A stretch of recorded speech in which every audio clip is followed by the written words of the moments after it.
कल्पना चावला भारत की पहली महिला थी जिन्होंने अंतरिक्ष की यात्रा की। कई भारतीयों ने अंतरिक्ष की यात्रा करने का सपना देखा था, लेकिन वह ही थी। उसने अपनी मेहनत और समर्पण से इसे पूरा किया। बचपन से ही वह जीवन में सफल होने के लिए निश्चित थी और उसने ऐसा ही किया। उनकी विमान में बहुत रुचि थी, इसलिए उन्होंने अपने करियर के रूप में वैमानिकी इंजीनियरिंग को चुना। वह सफलता का प्रतीक थी और सपनों और ध्येय की महिला के रूप में उभरी। उसने दुनिया को साबित कर दिखाया कि सच्चा समर्पण और कड़ी मेहनत आपको सफलता के शिखर तक पहुंचाने में मदद करती है।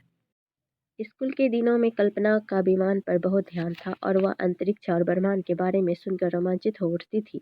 वह हमेशा अंतरिक्ष यात्री बनने का सपना देखा करती थी। हरियाणा के करनाल जिले में जन्मी वह अपनी प्राथमिकी पढ़ाई के लिए एक स्थानीय स्कूल में जाया करती थी।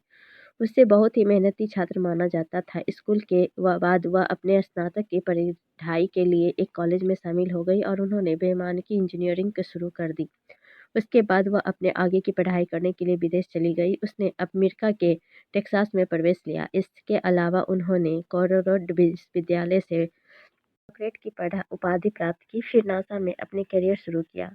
वर्ष 1994 में वह अंतरिक्ष यात्री बन गई और एक वर्ष बाद उन्हें नासा द्वारा अंतरिक्ष क्षेत्र के सदस्य के रूप में चुना गया। वर्ष 2003 में अपने सपनों के अंतरिक्ष मिशन के लिए चांद पर गई, जब वह अंतरिक्ष यान पर 6 सदस्य दल का हिस्सा बनी थी।